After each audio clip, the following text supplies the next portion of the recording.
जय श्री कृष्ण, जय Shri Radhe friends, welcome back to my channel. आज मैं बात करूंगी भगवत प्राप्ति का सरल उपाय क्या है। जानेंगे भक्त श्री रामदास चर्मकार की सच्ची कहानी से। उससे पहले अगर आपने मेरा चैनल अभी तक सब्सक्राइब नहीं किया है तो प्लीज़ मेरा चैनल सब्सक्राइब कर लीजिए, बेल आइकन प्रेस कर दीजिए, जिससे मेरी आगे आने वाली वीडियोज़ की नोटिफिकेशन आपको मिलती रहेगी।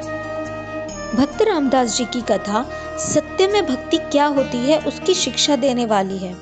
भक्त रामदास जी यह दक्षिण में गोदावरी के किनारे एक कनकवती नाम की नगरी में रहते थे।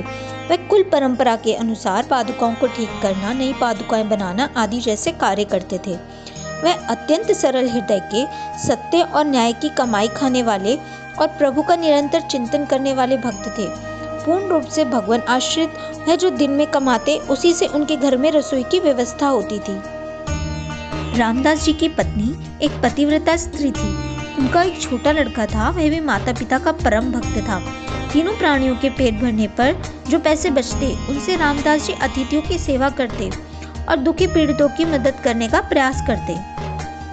उनको सत्संग से बड़ा प्रेम था। जब आपको सत्संग में रुचि होने लगे तब समझ लेना भगवान प्राप्ति का मार्ग खुल गया है। आप पर भगवान की अत्यधिक कृपा हो गई है। सत्संग सुनने से निश्चित ही हमारा विवेक जागृत होता है और जब हमारा विवेक जागृत होता है उससे हमारे मोह का नाश होता है।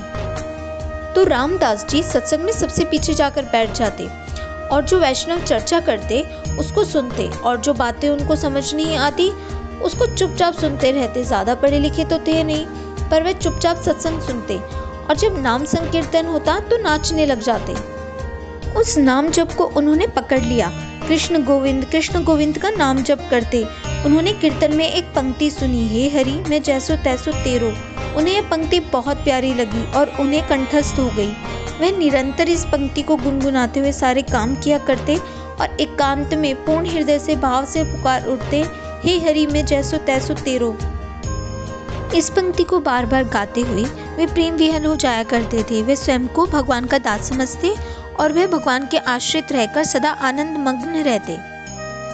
एक दिन कुछ चोर गहनों के साथ ही कहीं से एक सुंदर विलक्षण स्वर्णयुक्त शालिग्राम शिला चुरा लाए थे, जो उनके लिए सिर्फ एक पत्थर था। उनमें से एक चोर के जूते टूट गए थे। उसने सोचा इसके बदले में जूते की जोड़ी मिल जाए तो अच्छा है। वह शालिग्राम शिला को लेकर वह सीधा रामदास के पास पहुंचे और शिला उसे दिखाकर कहने लगे, अरे भाई देखिए कैसा मजेदार पत्थर है, जरा अपने औजार को इस पर घिस तो सही, देखिए कैसा अच्छा काम देता है, पर इसके बदले में मुझे एक जोड़ी जूते देने पड़ेंगे। रामदास जी हमेशा की तरह भजन कर रहे थे। चोर की आवाज सुनकर वह चौंके। उनके भजन में भंग पड़ा। रामदास जी ने समझा कोई खरीदार है। उन्होंने जूते की एक जोड़ी चोर के सामने रख दी। चोर ने वह जूते पहनकर दामों की जगह वह शालिग्राम शिला रामदास के हाथ पर रख दी। रामदास अभी तक अर्ध चेतन अवस्था में थे। उनका मन तो बस प्रभु की ओर खिंचा हुआ था, इसलिए पैसे लेने की बात तो याद ही नहीं रही। शालिग्राम शिला को अपने पास रख लिया, परंतु सरल स्वभाव और ज्ञान न होने के कारण शालिग्राम शिला को एक साधारण पत्थर समझकर उसी पर औजार घिसने लगे। इसलिए पैसे लेने की बात तो याद ही नहीं रही। शालिग्राम शिला को अपने पास रख लिया, परंतु सरल स्वभाव और ज्ञान न होने के कारण शालिग्राम शिला को एक साधारण पत्थर समझकर उसी पर औजार घिसने लगे। कभी कभी शिला पर औजार घिसते घिसते पुकार उठते, हे हरि मैं जैसो तैसो तेरो। औजार घिसते घिसते प्रभु को पुकारते हुए उनके अश्रु शालिग्राम पर गिरते थे। वो पूर्ण भक्ति भाव से प्रभु को पुकारते। एक दिन एक ब्राह्मण उस तरफ से निकले और ऐसे शुभ चिन्हों से युक्त शालिग्राम को रामदास जी के पास देखा। उस समय रामदास जी शिला को पैरों के बीच में रखकर उस पर औजार घिस रहे थे। उन ब्राह्मण ने विचार किया, भला बंदर को हीरे की कीमत का क्या पता, यह व्यक्ति शालिग्राम को क्या पहचाने।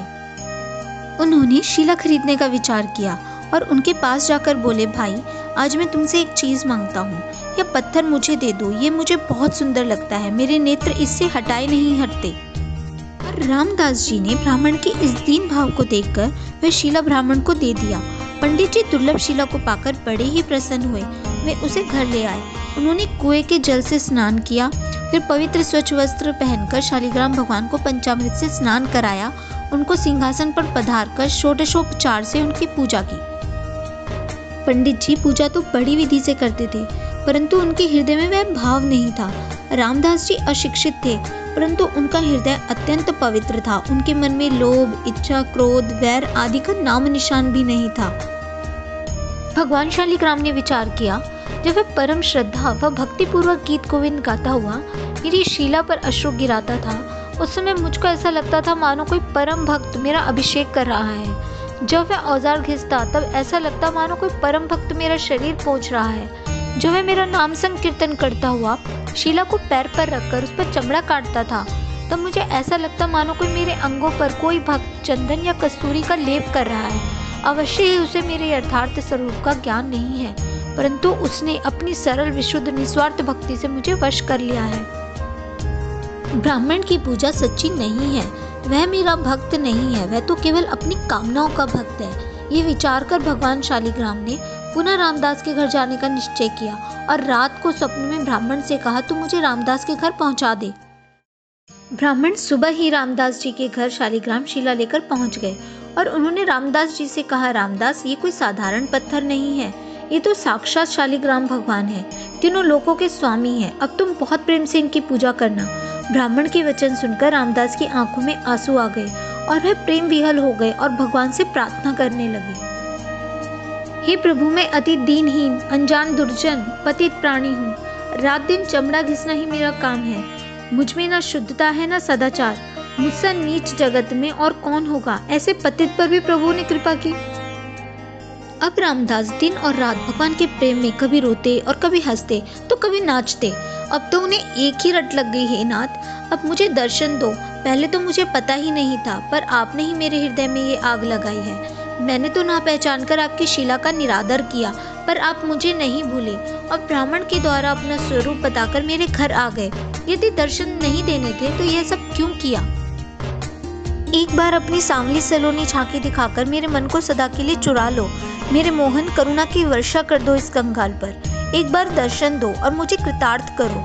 भगवान भक्त वत्सल हैं। जो एकमात्र भगवान को ही अपना आश्रय मानकर उनसे प्रार्थना करता है तो उसकी प्रार्थना भगवान तत्काल सुनते हैं। उसके ऐसे दिव्य प्रेम को देखकर भगवान से रहा ना गया।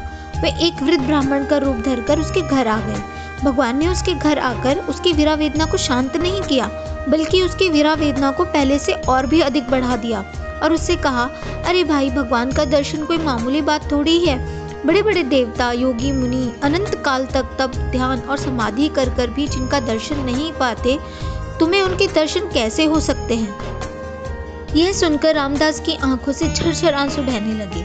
उसने कहा, हे देव, मैं क्या करूं? मुझसे रहा नहीं जाता और मेरा यह दृढ़ विश्वास है कि मेरे नाथ दीन बंधु हैं, दया के अपार सागर हैं, मुझे वे दर्शन देंगे और जरूर देंगे। पति कैसे ही रंग रूप का क्यों ना हो, पर पत्नी का पति में अटूट प्रेम होता है। ऐसे ही मैं अपने स्वामी के स्नेह को परख चुका हूँ। ऐसा कहते कहते रामदास का कंठ रुंध गया। ऐसे दृढ़ विश्वास व अनन्य प्रेम को देखकर भगवान से बिल्कुल रहा ना गया। वे अपने भक्त को अपने से मिलाकर एक करने के लिए छटपटाने लगे। अकस्मात अनंत कोटि सूर्यों का प्रकाश छा गया। रामदास की आंखें मूंद गईं। उसने हृदय में देखा, भगवान मदन मोहन त्रिभंगी मुद्रा में मुस्कुराते हुए मधुर मधुर मुरली बजा रहे हैं और प्रभु का इतना सुंदर रूप देखकर वह अनंत सागर में डूब गया। अचानक आंखें खुली तो देखता है सामने भी प्रभु का वही दिव्य सच्चिदानंद घन विग्रह विराजमान है। रामदास के आनंद का पारावार नहीं रहा। उनकी सारी व्याकुलता सदा के लिए मिट गई। भगवान ने उन्हें अपने में समा लिया और उन्होंने प्रभु के दिव्य धाम में जाकर नित्य पार्षद का शरीर ग्रहण किया। आई होप आपको आज की मेरी भक्तिमय कथा पसंद आई होगी। अगर आपको मेरी यह वीडियो पसंद आई है तो प्लीज़ मेरी वीडियो को लाइक करें, शेयर करें और कमेंट करें। Thank you for watching. जय श्री राधे।